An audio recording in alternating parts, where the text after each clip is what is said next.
तो last episode में हम लोगों ने देखा था कि लिंगर पॉइजन की वजह से काफी ज्यादा इंजर्ड हो जाती है और वहां से भाग जाती है। जिसके बाद ली चेन जिस जगह प्रैक्टिस कर रहा होता है, लिंगर भी उसी जगह पहुंच जाती है, जिसे देखकर ली चेन थोड़ा सा डर जाता है और वो कहता है कि ये तो काफी हाई रैंक वाली कल्टीवेटर है। जब वो डुवान की आवाज सुनता है तो वो समझ जाता है कि वो इसके पीछे पड़ा है, तो वो लिंगर को लेकर एक गुफा के अंदर चला जाता है। और जब डुवान शाओजी के साथ वहां पहुंचता है तो वो लोग देखते हैं कि लिंगर वहां पे नहीं है और ली चेन अकेला वहां पे प्रैक्टिस कर रहा है।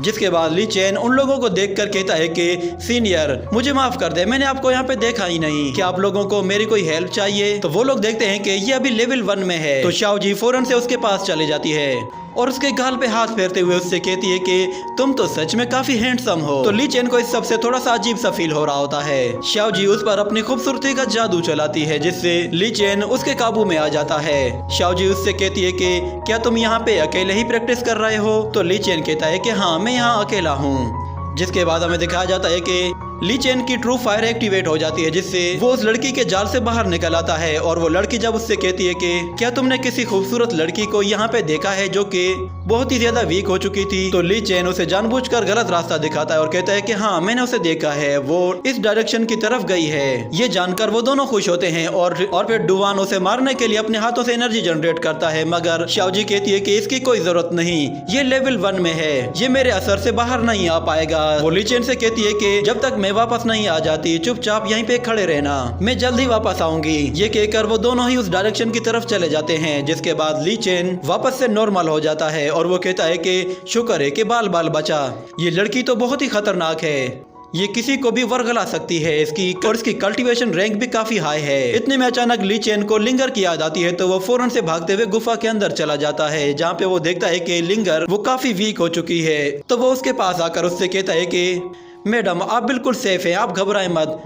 मगर लिंगर वहीं पे गिर जाती है, तो ली चेन उसे सहारा देता है। जिसके बाद अगले सीन में हमें दिखाया जाता है कि ली चेन लिंगर को अपनी पावर से हील कर रहा होता है। और लिंगर जब होश में आती है तो वो कहती है कि मुझे अपनी बॉडी में बहुत ज्यादा हीट फील हो रही है। और ली चेन उससे कहता है कि प्लीज मैडम आप थोड़ी देर के लिए यूं ही बैठी रहें, आप बिल्कुल ठीक होने वाली हैं। तो लिंगर पीछे मुड़कर देखती है तो ली चेन उसे काफी हैंडसम लगता है, तो वो ली चेन के ऊपर चढ़ जाती है। ये देखकर ली चेन काफी घबरा जाता है, मगर लिंगर उसके ऊपर चढ़कर उसे दबोच देती है और फिर उसके साथ रोमांस करना शुरू करती है। जिसके बाद ये सीन यहीं पे कट होता है। अगले सीन में हमें दिखाया जाता है कि डुवान और शाओजी दोनों ही लिंगर को ढूंढ रहे होते हैं और फिर डुवान कहता है कि हम लोग उस लड़की को पिछले 1 घंटे से ढूंढ रहे हैं, मगर वो अभी तक हमें नहीं मिली। तो शाओजी कहती है कि कहीं ऐसा तो नहीं है कि हम लोग किसी गलत डायरेक्शन की तरफ आ गए हों, या फिर ऐसा भी हो सकता है कि उस हैंडसम लड़के ने हमें गलत डायरेक्शन पर भेज दिया हो, मगर ये कैसे हो सकता है? मेरे कंट्रोल से आज तक कोई भी बाहर नहीं आ पाया, उस लड़के ने हमसे जरूर झूठ बोला है। जिसके बाद डुवान कहता है कि उस लड़की पर जहर का असर हो रहा था और वो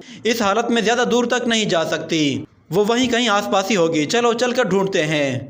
ये कहकर वो दोनों ही वापस उसी जगह चले जाते हैं। जिसके बाद हमें लिंगर को दिखाया जाता है जो कि ली चेन के पीछे पड़ी हुई होती है और ली चेन से कहती है कि मैं तुम्हें जान से मार दूंगी, तुम्हारी हिम्मत कैसे हुई मेरे साथ ऐसा करने की? मगर ली चेन कहता है कि प्लीज मुझे माफ कर दो, मैंने आपके साथ कुछ भी नहीं किया, वो आप ही थी जिसने शुरुआत की थी। तो लिंगर कहती है कि तुम्हें फिर भी ऐसा नहीं करना चाहिए था। ये कहकर वो उसे एक जोरदार किक मार के नीचे गिरा देती है और फिर उसे गर्दन से पकड़कर हवा में ऊपर उठा लेती है और उससे कहती है कि तुम 1 नंबर के कमीने हो, इसलिए अब तुम मरने वाले हो। ये सुनकर ली चेन कहता है कि मुझे तो तुम्हें बचाना ही नहीं चाहिए था। ये सुनकर वो लड़की ली चेन को उठाकर दूर फेंक देती है और फिर अपनी पावर्स को एक्टिवेट करके उसे मारने के लिए उसके पास आती है, जिस पर ली चेन उससे कहता है कि प्लीज ऐसा मत करें, मगर वो कहती है कि मुझे तुम्हें यहीं मार देना चाहिए। ये कहकर वो उस पर जैसे ही अटैक करने वाली होती है तो अचानक रुक जाती है। उसे फील होता है कि डुवान और जीशिया उसकी तरफ आ रहे हैं, तो वो ली चेन को छोड़ देती है और उससे कहती है कि तुम यहीं रहो। वो उसे मैजिकल रोप से बांध देती है और उससे कहती है कि यहाँ से हिलना मत, मैं जल्दी वापस आऊंगी। ये कहकर वो बाहर चली जाती है और फिर ली चेन कहता है कि मैं यहाँ पे यूं ही ऐसे मरने वाला नहीं हूँ। वो अपने आप को आजाद कराने की बहुत कोशिश करता है, जिसके बाद उसकी बॉडी से ट्रू एनर्जी बाहर आ जाती है, जो कि वहां पास में ही एक गुफा से एक खुफिया रास्ता बना देती है। और दूसरी तरफ हमें दिखाया जाता है कि डुवान और जीशिया उस गुफा के बाहर खड़े होते हैं और इतने में लिंगर भी बाहर आ जाती है और उनसे कहती है कि तुम दोनों की हिम्मत कैसे हुई यहाँ वापस आने की? तो डुवान उसे सही सलामत देखकर कहता है कि तुम्हें उस पॉइजन का एंटीडोट किसने दिया? कहीं ये लड़का वही तो नहीं कि जिसने तुम्हें बचाने के लिए हमसे झूठ बोला था? उस लड़के का सुनते ही लिंगर गुस्से में आ जाती है और कहती है उसका तो नाम भी मत लो। वो गुस्से में अपनी फॉर्मेशन को एक्टिवेट करती है, जिससे वो उन लोगों पर एक बहुत ही पावरफुल अटैक करती है, जिससे उन दोनों को बहुत ज्यादा तकलीफ होना शुरू हो जाती है। और फिर लिंगर उनसे कहती है कि तुम दोनों ने जो हरकत की थी तुम्हें उसका सिला मिल रहा है। ये सुनकर जिशिया उससे कहती है कि तुम्हें क्या लगता है कि हम तुमसे डरते हैं। ये कहकर वो भी अपनी पावर्स को एक्टिवेट करती है, जिसके बाद वो डुआन से कहती है कि हमें अपने लीडर के लिए कोई और तोहफा देखना होगा, क्योंकि मैं इस लड़की को मारने वाली हूँ।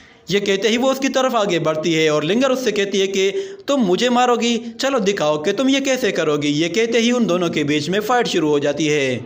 वो दोनों लड़ ही रहे होते हैं कि डुआन उसकी हेल्प के लिए आगे बढ़ रहा होता है, मगर उसे फील होता है कि अचानक कोई उसकी तरफ आ रहा है और वो बहुत ही हाई कल्टीवेटर है, जिस पे डुआन खुद भी घबरा जाता है और जिशिया उसे कहता है कि जल्दी करो, यहाँ से निकलो। और दूसरी तरफ फाइट करते हुए लिंगर शाओजी को एक जोरदार लात मार के पीछे हटा देती है, जिसके बाद जिशिया फौरन से वहाँ से भाग जाती है और हमें दिखाया जाता है कि वहाँ पे एक और लड़की आ जाती है, जो कि लिंगर से आकर कहती है कि क्या तुम ठीक हो, तुम्हें तो चोट लगी है। मगर लिंगर कहती है कि मैं बिल्कुल ठीक हूँ। मगर शुआन कहती है कि नहीं, तुम ठीक नहीं हो, चलो मेरे साथ, हम लोग सेक्ट वापस चलते हैं। वो उसे अपने साथ लेकर जाती है, मगर अच्छा जाते हुए लिंगर को याद आता है कि उसने ली चेन को तो आजाद ही नहीं किया। वो शुआन से कहती है कि तुम आगे चलो, मैं एक जरूरी काम निपटा कर आती हूँ, प्लीज मेरा पीछा मत करना। ये कहकर वो उस गुफा में आ जाती है, जहाँ वो देखती है कि ली चेन वहाँ पे नहीं है और उसने सारी रस्सियाँ काट दी हैं, मगर उसका जेट टोकन वहीं पे पड़ा हुआ होता है, जिसे वो उठाकर देखती है और उसे पता चल जाता है कि ली चेन होंग्यू सेक्ट का एक आउटर डिसाइपल है, जिस पर वो कहती है कि तुम तो मेरे हाथों नहीं बचोगे।